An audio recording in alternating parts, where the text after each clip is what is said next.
I'm doing the introduction for this podcast episode just after hanging up the metaphorical phone with Alison. And Alison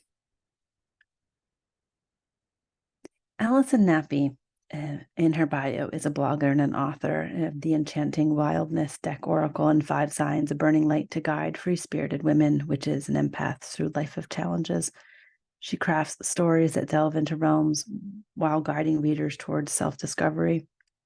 Her unique perspective as a neurodivergent woman adds depth and authenticity to her writing, inviting readers into a realm where understanding and connection thrive. She works with neurodivergent and spiritual writers as a dedicated creative consultant, helping them guide and unlock their potential within an inclusive community. She does offer writing classes tailored for neurodivergent individuals that unlock writers' potential. She is also a mother. She is a powerful mama that has, as we talk about in this podcast, walking the path of protecting the holistic brilliance of her son, who was recently diagnosed with autism. She was diagnosed in her 40s. And in this episode, it is a story of hers, and the platform is for her to share what we need to hear and learn more. And hopefully part of the intention is that perhaps you or someone you know that is looking to navigate parenting autism or navigate their own neurodivergence can find resources here. And as I say gently in the beginning of the episode, I want to repeat in the introduction, is that there is a commonality arising that we don't all fit into one box, and that trying to bend a human construction away from itself breaks its inherent ability to create thriving. And her languaging around autism being its own aperture that can make its own meaning when left intact and not well, you'll have to listen to what she says in regards for capability and what happens when we do not compartmentalize a person. And when we, when she talks about necessary assessments and things that need to be done, and how there's nobody with autism there. And it makes me think of so many conversations that I've had with people where put in the blank what they're dealing with, and all the people around them that are telling them what to do not have the experience of what they're navigating. And several times during the episode, we talk about joining the conversation, and mothers talking to others' mothers, and mothers trusting their own intuition. And that theme of mothering and paths and mothering your children and trusting yourself is definitely coming up more frequently here in these spaces, and I'm grateful for it. So below in the show notes, you'll see all the places that you can connect with Alison. I would highly recommend following her Substack. Her writing is glorious, as you'll hear when in her sharing, and hop onto Amazon and get the book, The Five Signs, a burning light guide to free-spirited women, witches, and empaths through life's challenges. And she is definitely speaking from a place of reclaimed power. What a brilliant being. I'm so excited to share our conversation together. And as always, thank you for being here on the Rebirth podcast.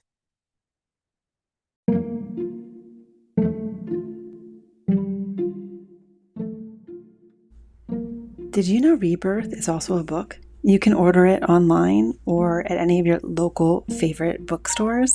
Let me know how you find it. If you're curious about the Listen to Her sessions, they're specifically designed for intuitive clarity to arrive and resound over your daily noise and doubt. They gift you with available insight and inspired action, personally and professionally, uplifting your daily reality and collective frequency, because that's what magnetism does. If you're curious, go to katebretton.com where you can learn more.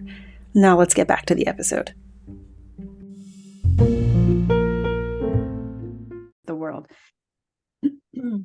I feel like I read your writing years ago on Facebook when you were had this magical way of inviting us into ourselves. And then the potent year of 2020. I just want to like take back the nomenclature of that year. I don't want to keep, and not perpetuate that preferably. And then I became a mom in 2017. So it was like as I was emerging out, which you sort of are a little bit. I mean, I know you're probably deeply in it, but there's newborn and then there's walking person. And when you wrote on Substack, it was like an instantaneous resonance. And I didn't even connect. I was like, I know that name, which is, I'm not trying to sound disparaging at all to you. It was just in my mom brain because I wasn't on Facebook. And I thought, wait a minute, is this woman whose words I loved so long ago? And I just feel like all of our emails I have been, and this is why I'm just hitting play on the podcast, because I think that's what's going on right now. People are searching for connection. They may or may not find it. And then all of a sudden this resonance comes through super crystal clear, right? Yo, so much yes to that. I am all about the resonance. Like 60% of my extra neurons were not pruned. So resonance is how I navigate life. How do you know that 60% of your neurons were not pruned? I'm just curious. I don't actually know, right? There was an article published not long ago theorizing with some data, right? And we know that nowadays we're just starting to explore autism scientifically, which For I'm sure. no scientist, I'm no psych. I'm an autistic mom with an autistic son, and with special interests in writing and mysticism. But so an article came out not very long ago, theorizing that what happens, one of the things that happens in autistic brains based on scans is that, so as we're growing up, we're making neurons everything. We touch something new as a neuron. We could write synapses, neurons, science. I'm not a science person. And by a certain age, much of that is pruned off because it's not used. In the neurotypical mind, we're just not using that, right? We have a system. It just probably varies in different countries, but here in the United States, right, we have an educational system, blah, blah, blah. Use these ones, use these ones, use these ones, and these other ones eventually get pruned off. This is normal and natural and what happens in neurotypical people. So this article theorized that neurodivergent people have roughly 60% more unpruned neurological connections and synapses.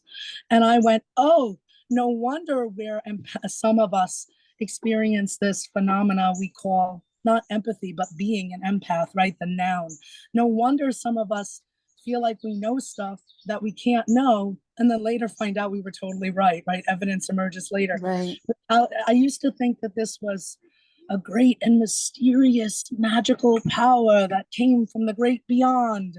And maybe it is, but I'm going to have to assume that it still has physical neurological workings. And so I think for some autistic people, because we're so sensually based, so much is going on where we're feeling things, right? We're sensitive, some of us, right? It's never, let me just put a disclaimer right now. When I say autistic people, I don't mean all, everyone, right? I can only say some of us experience extra sensitivity to sound, extra sensitivity to light, extra sensitivity to touch, sensation, subtle vibration.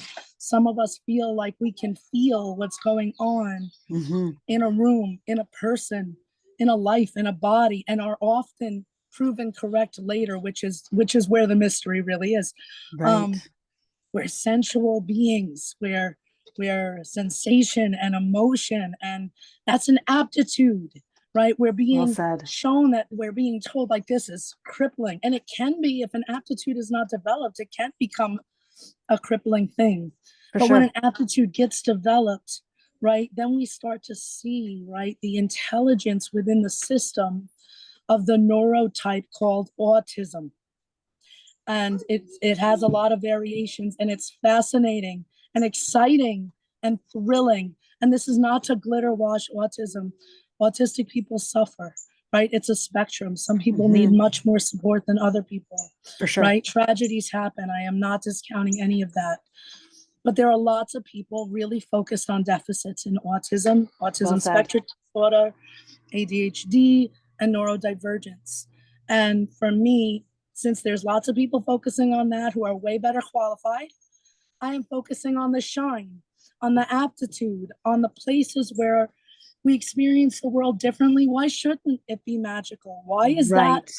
being treated like a disease model? We see patterns. Why is that being treated like a disease model? And sort of this is where I'm kind of coming from. And there are some things I've developed that help me. And I Mm-hmm. developed them long before I knew I had autism in order to survive my autism in a world that I was highly masking in.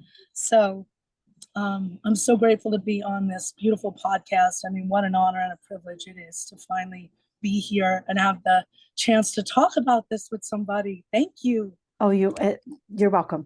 I'll just practice receiving. You're absolutely welcome because I know what it's like when you it sounds to me that you've been given a new mission. And I'm not saying new as in not previously defined, but I think phases in our life. And another thing that's charged is the variance of motherhood. And I'm like, I'm sorry, you are refibered as a mother. It doesn't matter if you believe in it or not. It just happens. The mother eats the maiden.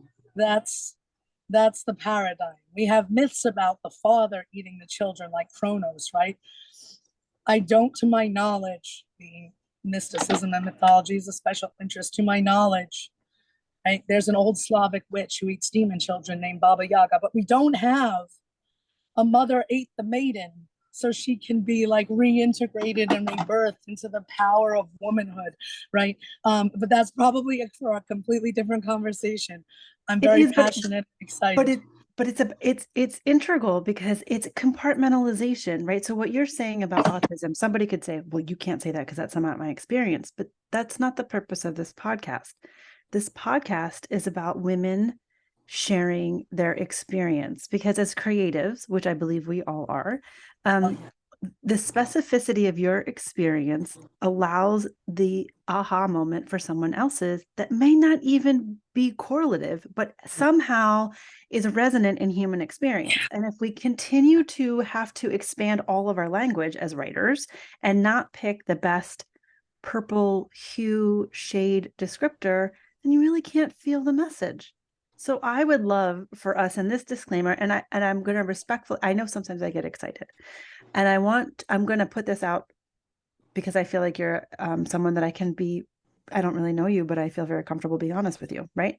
And I don't have autism. I do have curiosities about people who are sensitive, of which I am. And I don't think everything compartmentalizes. Now, I'm not trying to go into the autism pocket, but if you look at the body doesn't say, oh, this is only for this type. There's these things that like bleed over and braid, right? And I think I love that you're saying there's enough people telling us the deficit. So if you want to Google that on autism, have at it, and it's necessary. But as a parent, we also know that play and positivity accelerate the learning curve and make the difficulty more easy to endure, right? Like learning to walk, not easy. Creating bones of teeth, not easy. So it's like we can continue to look at the difficulty, but then that really steals us of the fleeting, beautiful moments of being human. Yes, so much. I'm feeling this so much, Kate, because, you know, when I got diagnosed, I thought about it for a couple of months and I thought, doesn't matter.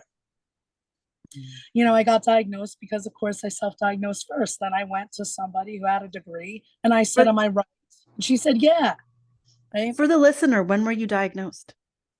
It was about 2 years ago, so about at 42. I'm So 44 it's like now. sort of new. Like it's not a new Oh, yeah. experience, but the Not a languaging new just to remind the, experience, yeah, but a new framework, right? there you go. And I thought about it for a couple of months and I batted it around creatively and I went, doesn't change a damn thing.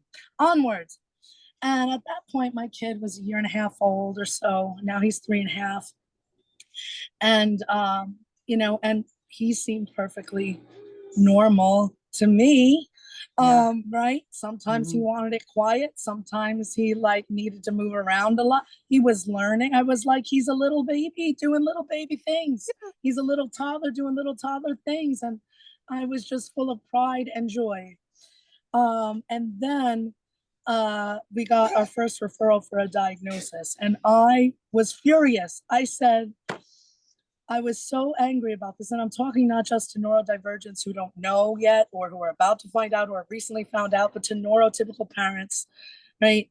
Oh my God, this big stigma, this big scary thing, because you're going to go and they're going to look at your kid and they're going to talk to you because your kid's little. They're diagnosing them as young as 1 year old now, 1.5 years old now. And my thought, because he was 2 when he got his first of 3 diagnoses, Mm-hmm. and he got his, and I was like, lady, he is 2. Right. Give him a minute. Right. Okay. Give him a minute. Geez, he's barely been on the earth. He was born 3 weeks before this pandemic was declared. He did not have the same experiences that I had in the first 2 years of my life. For I'm sure. Generation X. We're from the lost generation of undiagnosed autistics, Mm-hmm. neurodivergents, ADHDers. When we were growing up, you had to have a pretty severe mental disability, intellectual disability, or some really big behaviors that scared the crap out of the adults around you to get a diagnosis. And usually the diagnosis wasn't autism. So, Well right. said. So, Mm-hmm. I didn't see, like many parents, I did not see signs of autism in my toddler. People around us claimed to see it. So I said, well, I'm his mom. I should. And I went to the appointment thinking they're going to be like, this is ridiculous. And I'm like, that's a grand wasted. But it came out and she said, yeah, he's autistic. And I said, no, he's not. He's just like me. And even though I had a diagnosis, I was in denial of that. I've been very high masking my whole life because I didn't know I was autistic. And that's a whole other conversation, what that leads to.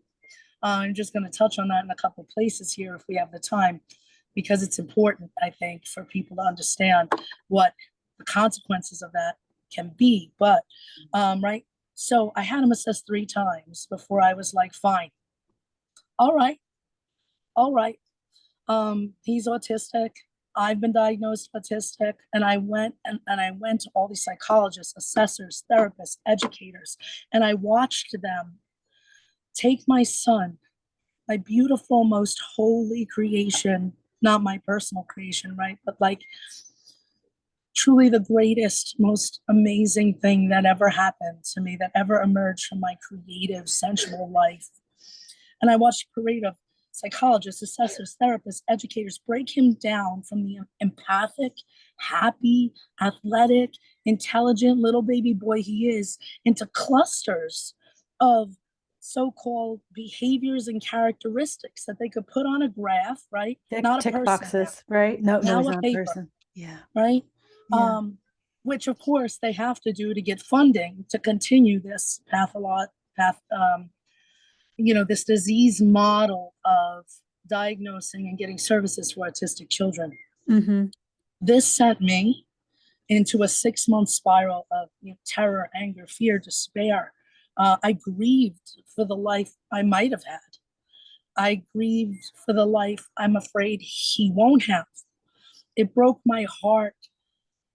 I can't even verbalize the depth of heartbreak I felt while I watched these people do this, because I know who he is as a Right. whole person, a Right. soulful, real, complete person. His autism is a system of its own, it has its own intelligence. And they are saying this intelligence, this neurotype, when compared to this more common neurotype, has deficits. And I'm saying, you can't compare apples and oranges. You can tell a horse its whole life that it needs to climb a tree to be a successful horse. It's not built for that. It's never going to do it. And all you do is just destroy the spirit of the horse, right? And so I decide this was when, after 6 months of this despair and a lot of contact with a lot of professional people, I realized that they were completely ignorant of the autistic experience. I saw that there was no one on any of these staffs who was, in fact, Autistic. autistic. Right. Not a one. They're Right. not making the rules. They're not making, they're not making the tests. They're not giving the tests. They're not on the committees. Right. We are not represented, right? So, Which is the common of the modern day. There's a singular interpretation that interprets for everyone else. I'm really getting what you're saying about I don't want to stop, but I'm just pausing because I'm like shaking my head and like No, honestly thank you. sighing, because that changes it, right? So if we can see people holistically, then we're like, oh, like someone who likes to draw, I'm not trying to belittle. Someone who likes to draw might need more assistance in math to have to persevere. Like in holistic circles, we know that we have different elements, and some elements are easy to us, and then we have to go through the wheel to the other. But if you don't even have someone that can speak the experience, how can they truly help? It's beautifully Of said. course. It's Thank beautifully you. said. Mm-hmm.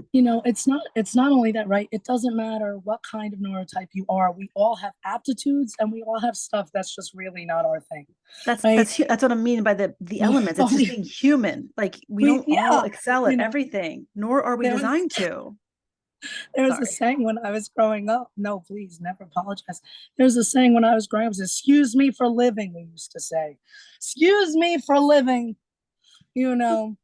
And I have written for many years as an inspirational blogger, who's gone Yeah. viral a number of times about, that a lot of things that this is my personal perspective. A lot of things that are diagnosed as mental illness are just normal responses to really messed up stuff. It's true. Of course, you're going to Mm-hmm. feel sad Mm-hmm. when, of course, we're grieving a dying ecosystem. Of course, we get depressed when we try and try and try and we get Mm-hmm. no rest, and we can't get anywhere. Of course, we get disillusioned, Mm-hmm. and Mm-hmm. nihilistic when we do everything we were told at the expense of everything we ever wished for and hoped for, right? That feeds our spirits and our souls and makes us feel alive. And then don't even get, the booby prize that was promised. You remember those old game shows where they'd be like, pick a box. Could be a car, could be Or a 2 tickets goat. to the crappiest comedy club you've ever seen. The You price know, is right. The price is right. What you pay is right. well, What let you me get, tell we you don't something. guarantee you.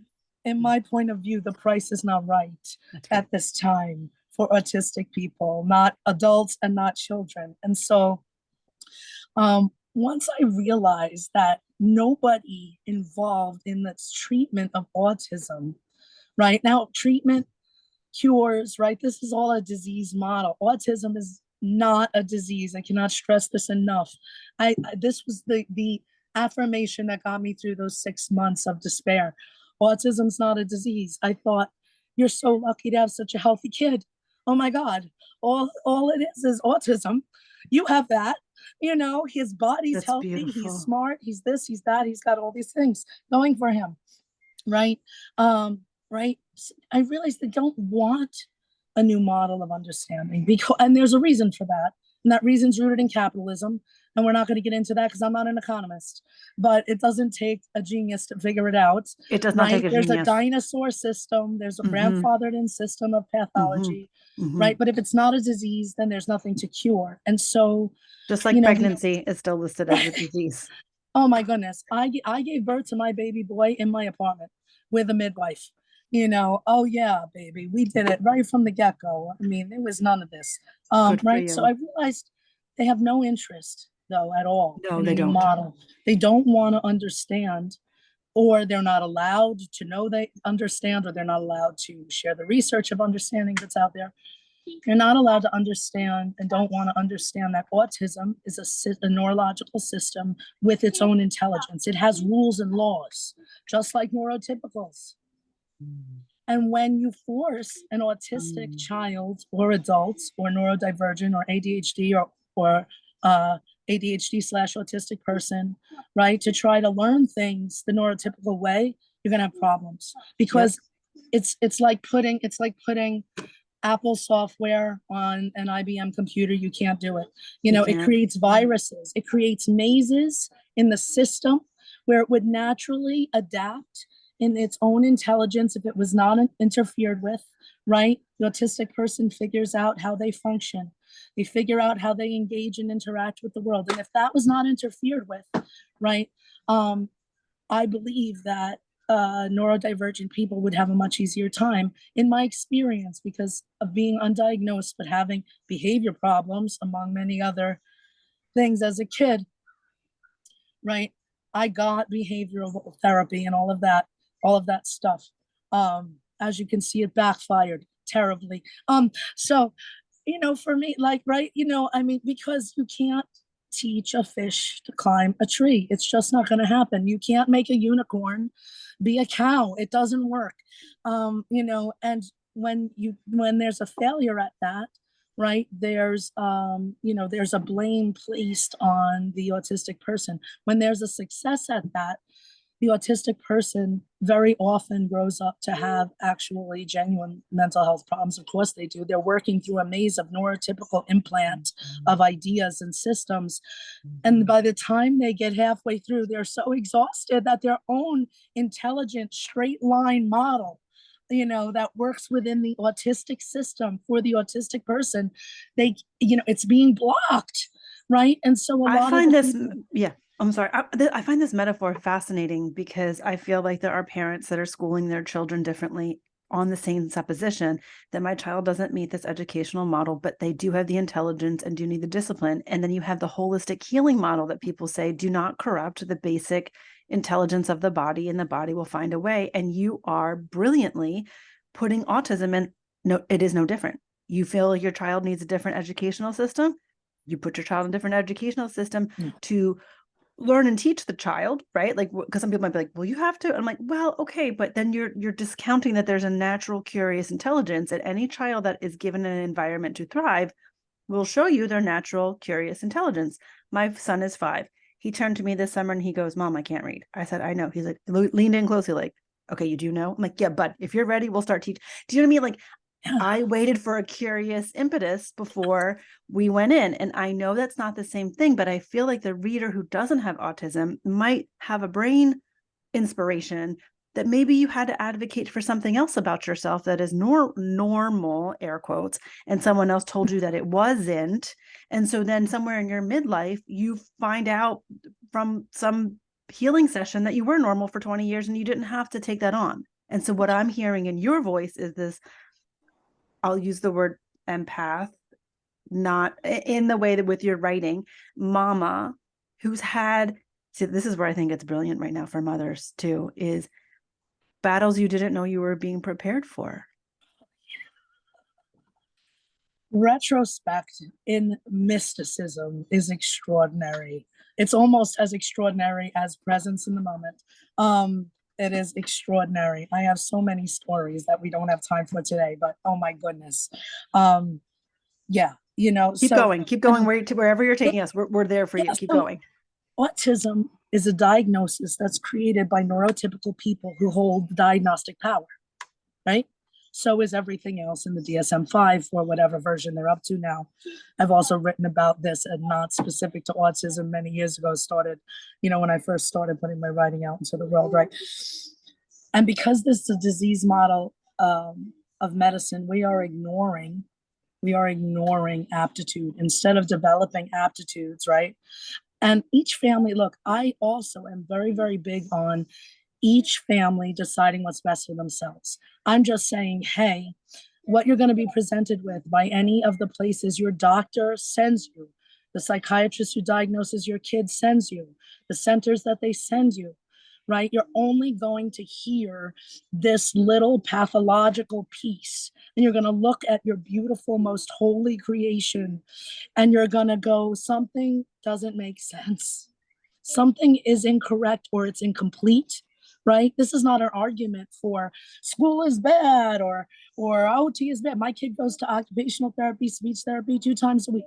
But I fired a bunch of therapists before he got the ones he's got now who Thank you do for it saying that, with right? empathy and let him lead. Because one thing I know about my son, when I watch him learn to walk, is when he wants to learn to do something, his autism's got nothing to do with it. He will learn it.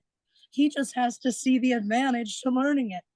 He is systematic. He is brilliant. He's empathic. He's sweet. He's kind. He's social. He's all the things. But you know what?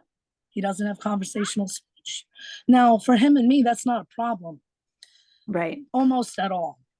Now, I understand that in the world, this is a valuable skill to have. Well right? said. I had that, right? I'm not saying I don't want him to have that. I'm saying that is not like, oh, well, that makes him broken. Oh, hell, I go nonverbal for hours. I used to go nonverbal for days before I had a son, and I didn't think anything of it. I was like, I'm writing. Right. You are in your world. That's another way to say it. Some people pay Right? big money to go on 10-day retreats and not talk. You're not kidding, right? I mean, right? No. Like this 3-day Buddhist event, That's silent right. meditation, Vipassanas. okay? Yeah. You Who's know, to say you weren't right? hardwired for Vipassana to go deep? And this is the thing. Mhm. We are in a society that teaches us at every angle, it doesn't matter if you're autistic or not, right? To fight against your nature, to fight against your real being, whatever that is for you, right?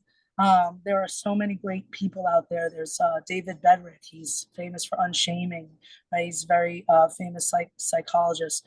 Fantastic work on unshaming, and he talks about how, like, when we have this the witness, right? There's an internal witness, and it has an opinion, right? And it enforces the shame. It's who saw and ignored it, who should have seen it and ignored it, who denied your experience, who didn't believe you, who should have been there that wasn't there. And as parents of autistic children, especially if they're nonverbal or otherwise unable to communicate clearly, we need to be extra vigilant, I feel, in advocating for our children's needs and being on top of it when we do decide, hey, we are going to try special education preschool, or we are going to try daycare, or we are going to try, some people, I'm going to go on the record. I know it's a bit controversial. I am not, I do not advocate ABA, but for some people, they say, hey, this is changing our lives. I'm not telling you what to do for your family, okay? I'm What's just sharing. ABA? What's ABA? This is applied behavioral therapy for autistic people. Okay, Behavior great. Just so that the listener knows the acronym. We don't Yeah, have to go so any it's a further into behavior it. They can. modification. Okay, And gotcha. from I mean, that was the first place they sent us. And so I started researching it right away and talking to my friends who have autistic kids who have been in this experience longer. And they said, run the other way. So I started reading about it. I started reading from autistic people. What do autistic people who are adults now who went through this have to say about it? I talked to psychologists and psychiatrists, and they say, oh, how it started and how it is now, it's much more gentle, it's very different. And I started talking to moms and reading their posts on social media, and hearing what they had to say, positive and negative about it, right? Got it. And it just went against every gut instinct I had for my child. It's not who we are. It's not who It's we are. all about being in it, listening to yourself to guide your child because your child is yours, right? You That's like a must do basic. this. You We must do must this. do this. We as Hmm. mothers, we must do this. I will Yeah. always say that, right? So the autistic neurotype, and this is my last bit on educating about autism, and then I'm going to talk a little bit about some other stuff if that's okay. That's Yes. connected. The autistic neurotype variation has been biologically favored for at least 10,000 years, according to science at this time. Wow. Why? Has this variance been favored by biology, evolutionary biology? Again, not a scientist. Go look it up. Um, right? But it's because of the aptitudes that come with neurodivergence, right? It enhances certain aptitudes that Hmm. are in the population, but we might be cultured away from in order to make things easier for larger powers, right, that are in play at any given time. And I'm talking politically, Yes. religion, traditionally, Yes. etc. Yes. Uh, right? Um, Things like it enhances pattern recognition. Some autistic people are great at pattern recognition. This is not Hmm. always mathematical, by the way. Hmm. And also maybe everything is mathematical, right? So the empaths, Right. right? They are recognizing patterns. These people identify as empaths. They are recognizing patterns through these subtle little dings and clings and vibrations all over their bodies. And It's over true. time, they recognize patterns. They go, this means that, right? And they develop an awareness, right? It doesn't mean it's true for everybody all the time. You know what they say about autistic people: if you met one autistic person, you've met one autistic person. Okay? So, right, but it enhances aptitudes like empathy, right? Hmm. It gives bias to living in fair and just ways for all life and all people, right? Recent studies have come out showing that autists, right, do not change. This is why I say they're, I forget the exact phrase that they use nowadays. It's something like sensitive to justice or something like this, which is so absurd. I'm like, this is a pathology. Of course it is if you're in a sociopath society. Of course being sensitive to Right. justice would be pathologized. But the thing is, an article came out where it says autistic people, right, don't adjust their sense of justice bias based on who they're talking to, if that person has more power than them. Oh, I understand what you're saying. Holistic people, right? Holistic just means neurotypical people. That's part of the understood culture. We do that. My boss has more power than me at my job. I personally think that he's a dumb ape, right? But when he's there, right, I'm going to adjust my sense of justice. And instead of telling him off about how it's unfair, how he makes people work late and doesn't give them pay, you know, I'm going to go, yes, sir. Not me personally. I understand what you're doing. Right, you're giving us the storytelling of it, of the interpretation. And I couldn't do it. I tried. Right. I did. Right. I had jobs for a lot of years. They were all disasters. They were killing my soul. I looked up to the sky one day and said, hey, if you want me to live, show me how to do it, because this ain't working. The office life is killing my soul. I'm going to die in this room. And when they fire me for wearing the wrong makeup or the wrong jewelry, and they will, you know, universe, have an answer. And that is actually how my career got started. That's amazing. Variation, right, includes great talent, great creativity, the connecting of ideas that other neurotypes might never put together, right? And this makes for great art, great stories, and the world, make no mistake, right? Coming from a writer, you know, take it for what it's worth. The world is based on stories. Money is the greatest story ever told. That's right. You know, and we all believe it, and we all live by it. The world is made of stories. You know, the mythos is made of stories. The world's soul is full of stories. Your body is filled with stories. Your stories, your ancestors' stories, it's all there. It's all there, right? And so when you're autistic, for some autistic people, right, these traits can make us seem like we're magical or mystical or otherworldly, right? And we're not glitter washing autism, right? You know, I saw this great video on TikTok. I wish I knew the name of the creator. I'm sorry, I can't quote her. She went on and she had one of these mirror ones, and she had a person saying to her, you seem really magical, you know, and really mystical. And she said, it's the autism, it's the tism. She goes, no, really, what's your superpower? She goes, it is the tism. She goes, and B, if you try to do this, you know, glitter washing, you know, this glitter washing, superhero making nonsense on me, I'm going to show you who I really am. Right? She's did it so much better, and use different language that's probably not appropriate for this for podcast. sure. So, but right, it's the tism. But you know, we do have, some of us do have a sense of knowing. Now, before we knew any of this was part of autism, right? You'll see a lot of people. I have been working without realizing it, coaching and consulting with and doing mystical work with neurodivergent people for the last 15 years.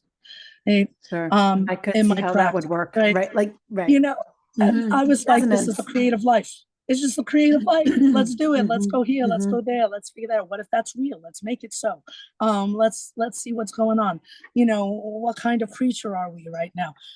What kind of power does that being within us have right now, right? And I thought all of this is creativity and spirituality, and it is. But you might see more of this in ADHD people, autistic people, highly creative people, highly sensitive people, empathic people, right? Because we are so sensual and emotional based. Some of us, right? We are feeling all these subtle things happening, on these electromagnetic levels. This is true for all people. We just are more likely to be aware of it, right? We are so much more likely to be aware of it. It's emitted from electronics. It's emitted from frequencies, pitches of sound, you know, types of light, thoughts, emotions, and body language of people. Our bodies emit an electromagnetic field. This is science. I didn't make that up, right? We know this. We can measure it, you know, and God, I wish I had the scientific tools on a tool belt all around me so that I could like quantify everything I've experienced and present it as the new thesis of autism. I just don't have the science, right? So, because I spent my life really high masking, and that leads to burnout. And it brought me I started masking at a very young age. Mm-hmm. I started learning scripting and masking at a very young age. I was raised in a really religious family. That was one context. Then there was the family within the church, which was another identity and context. Sure. Then, of course, there was extended family, and there was libraries, and there was parties, and there was school, and on and on and on. And I realized and learned very young that I was very different from my peers. Mm-hmm. I was weird, and I knew it because I was treated differently by my peers. The older I got, the weirder I got, Sure. and the more differently I was treated, and the more isolated I became.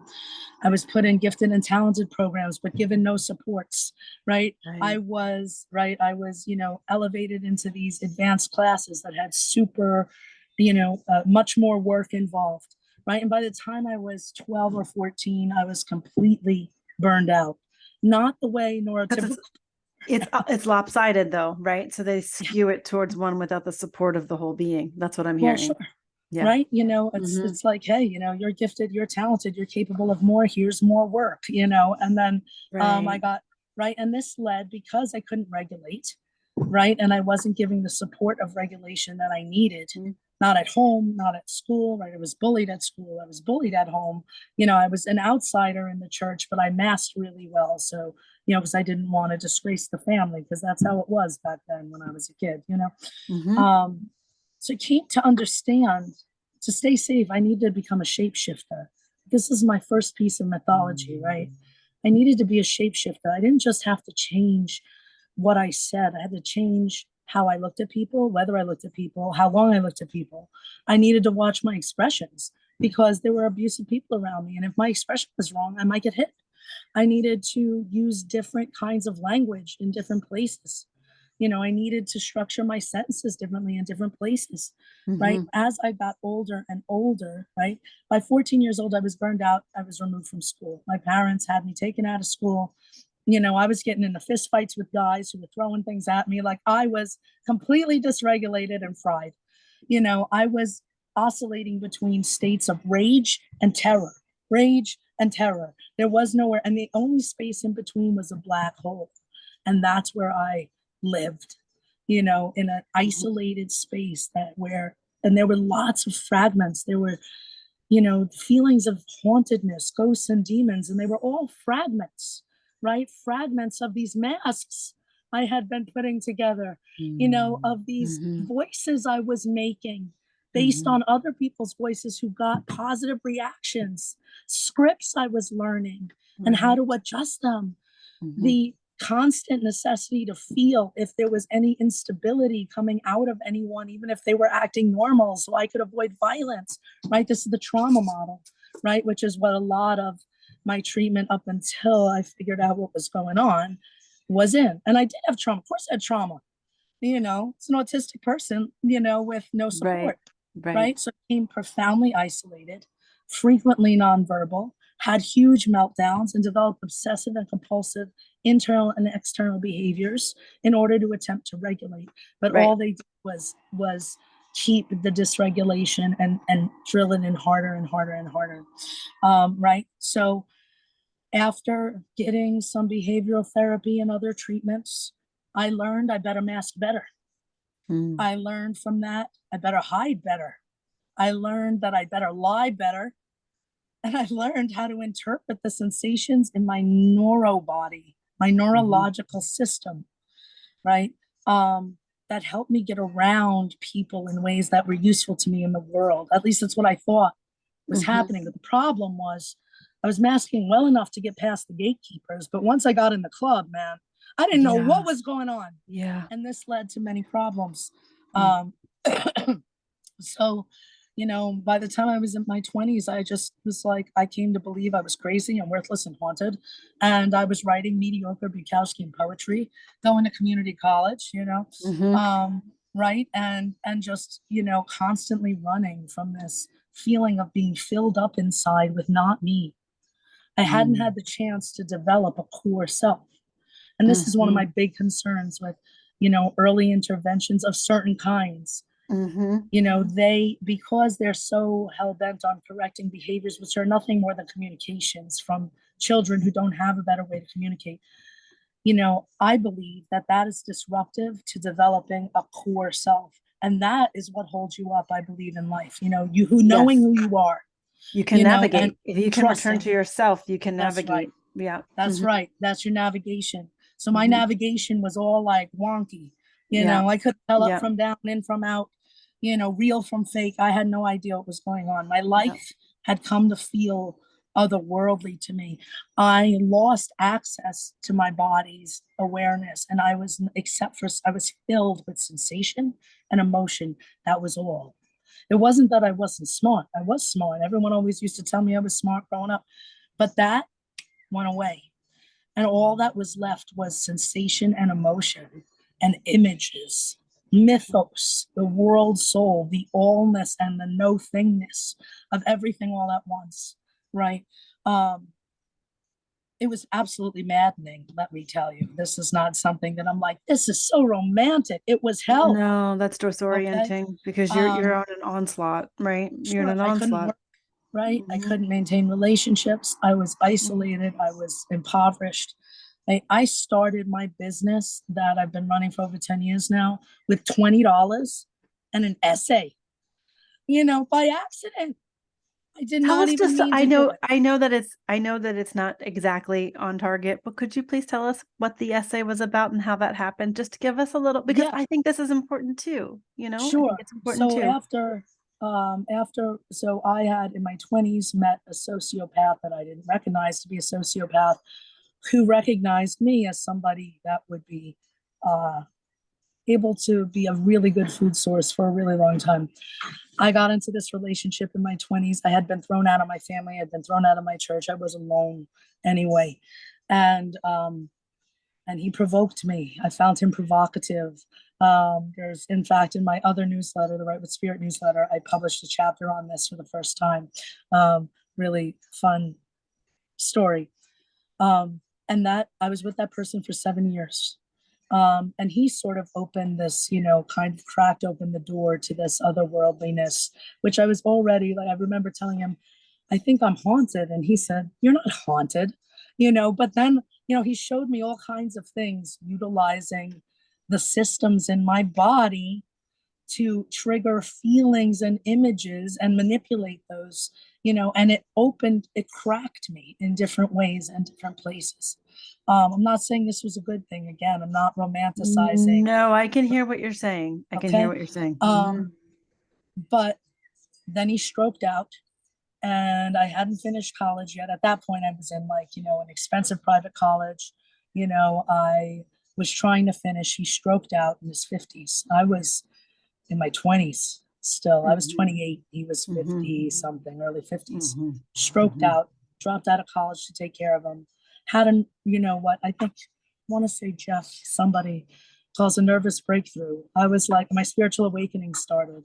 I went to something called a channeling circle because I was Hmm. reaching for something, Something. some spirituality, which had been integrated into the school of our relationship. But it was Healthy. not Leave kosher it like stuff. that. Okay. Yeah, yeah, yeah. So I'm thinking a channeling circle after 9 months of taking care of my stroked out late husband. He's late now. Um, after all of that time, I got a caregiver. Finally, his Medicare came through 9 months in. I got a caregiver. I made one decision. My decision was to do one thing I hadn't done before. So at this time, we're living in New Mexico. And there's this woman, it's before 2012. At that time, evidently, Albuquerque was really a big New Age hub. I never heard Yeah, of the New Age. I yeah. was gothic, all Got it. gothic fetish. I Got would it. be wearing vinyl and had theater makeup on. My goal was to intimidate all who dare cross my path. Right. I was in my 20s. Right. This was my mask, and this was what was required within my relationship, and that was most of my life. Right? Hmm. And so it took a lot of years to develop that. So I went in, I thought I was going to a seance. And she's talking about aliens and stuff. And I'm sitting there and I'm like, what is she talking about? But other things happened while I was sitting in there. And even Hmm. though a lot of the things she said, I was unfamiliar with it. I definitely wasn't on that track at that Hmm. time anyway. Hmm. Um, and, but I started to feel something other than complete and total hopelessness and despair and gray everywhere. And so I kept going. And the thing was, the training I got from my previous partner, who I was still taking care of, had opened a lot of psychic channels. And he knew he was doing that. I didn't understand anything that was happening. I understand what you're saying and how that's a bigger I was in my I really 20s. do. Yeah, like I didn't know. It's predatory, and Oh yes, yeah, highly predatory. it's highly And predatory. so, this is a long story, and I'm going to cut it very, very short, right? So I kept going to do this, and this led to the next thing, and the next thing, and the next thing, and the next thing. But it, I was like a natural. So I went and took this channeling class, and it's like the first time I channeled, it was like the whole room shook. Everyone in the room was like, and I was like, yeah, me too. And then I would go back to like this dismal place where I was taking care of my dying partner and didn't know what to do with myself. I started buying books on magic and this and that, this other stuff. But I started to develop a new special interest. The special interest, though, was for the sake of I wanted a miracle for him. I wanted our old life back, because I still didn't know how evil it was, how bad for me it was. That's the maiden. That's the maiden. Okay, the maiden. Yeah. I really, at that time, honestly, in my 20s, I was shifting between 6 and 14 years old internally. As an autistic person, I hadn't made it past that yet. And that was just leveraged against me, right?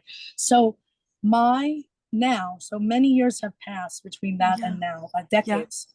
Okay. And now this is rising up to me, right? And over the years, I found that this is the way I connect. I need, in order for me to feel like I have a place in the universe, in the world. Yes. It has to work through my autistic circuits. The goddess is not a head trip for me. It has to be sensual. I have to engage. It's not about thinking about it. It's not about looking like it. It's not about any of these other things, right? I have to be able to feel it. I have to be able to witness it. I have to be able to become it, or else it does not change me.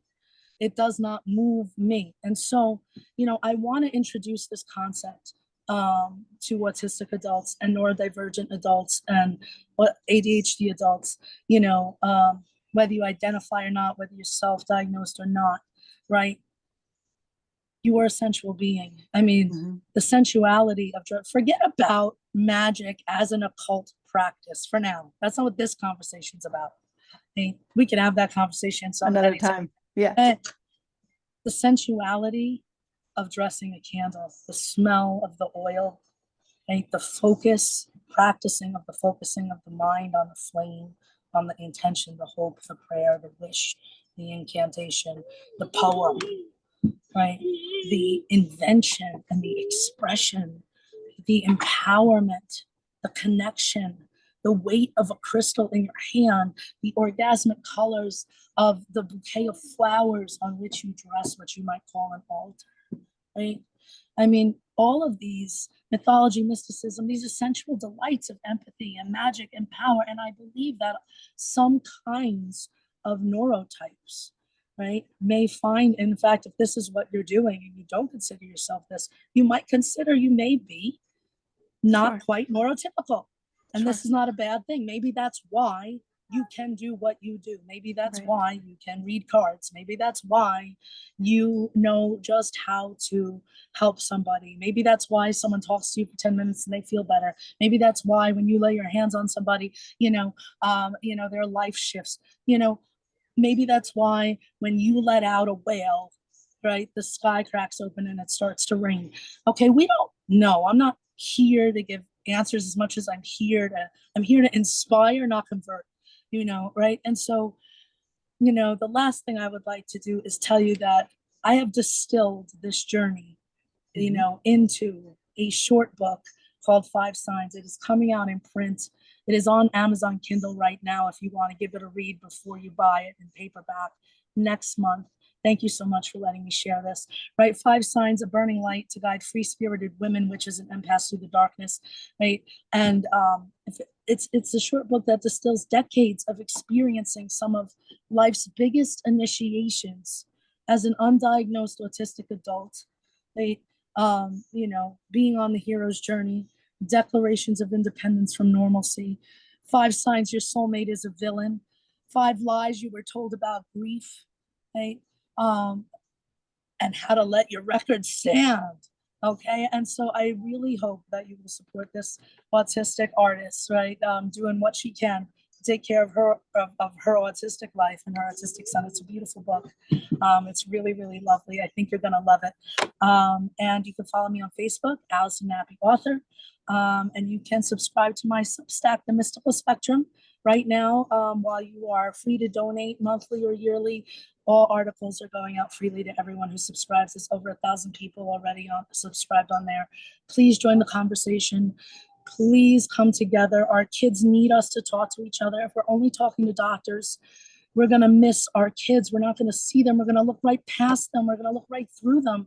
If we're only thinking inside the boxes of pathology or problem and solution, illness, cure, then we're going to miss the aptitude, the brilliance, the magic that's innately there because they're people. We missed it in ourselves. Our parents missed it in us, whether you're neurotypical or not. I encourage you, I invite you, I implore you, join the conversation, find community, be open to new ideas, even if it's just for the joy of it, even if it's just so you could feel your own heart, your own body, all the sacrifices you've made, the wishes you still have, like what you still want out of your life, what you want out of your physical existence.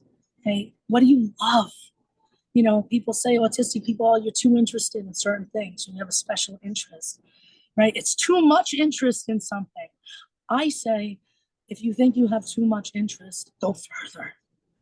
I work with writers for a living, specifically highly creative neurodivergent people. I help them get their books written. I help them get their websites written. I help them figure out what they're offering and how to talk about it. Right? And what I have learned in all of that, right, is when people think it's too much, it's not nearly gone far enough.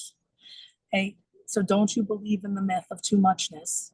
If you're an autistic and someone's telling you you're too much, you ain't too much, baby. You beat all that muchness. You get right on that internet and you show that muchness to everybody. And for you neurotypical parents who have diagnosed children, I speak to you very seriously and from the depths of my heart and soul. You have to be able to trust yourself that you know what to do for your kid, right? It's your family, it's your child. I really encourage you to listen to autistic voices. I really encourage you to explore the many wonderful options that can help your kid learn to do the things they need to be able to do, right? To function and survive in the world and create lots and lots of space, right? To nurture their aptitudes, because that is where they're going to be brilliant. Schools today are teaching kids for a world that's already gone. AI just came on the scene, okay? I mean, think about the world when you were young. It's not the same world. But for them, it's triple the speed of that change. Okay, so there's just some of these things that are being emphasized. You might decide are actually not that important, not for where you're going, where your kids are going, where the world is going, but maybe what is important, right, is making sure that they have a solid sense of self, connection to the ground, connection to the sky, connection to the heart, connection to the family, right? And that they can trust themselves and that they follow their passions, they develop their aptitudes, and I bet you they'll be just fine. Thank you so much for hearing me out. Thank you, Alison. I feel the words don't need anything but an honest receptivity. I think you're rising to the call, and your honesty and your passion is contagious for all parents. And I pray that this episode finds the mother that doesn't know what to do, and maybe after this she's like, you know what, maybe I'll get that book, or maybe I'll click on the link below to her Substack, or maybe I'll allow that person to have that conversation with me. And then the answers just rush in. They rush in from unexpected places. So yeah, it's a magical universe, baby. It's a magical universe. And I appreciate your time and your wisdom and your excellence. And you are just absolutely fantastic. And thank you for making time in your schedule to share all of that with us here at Rebirth. It's been my honor and my pleasure. Thank you so much for having me. I'm very grateful, and I'm just so filled with joy that I had the chance to share this. Thank you again for that opportunity, Kate, and for this wonderful, wonderful podcast to host.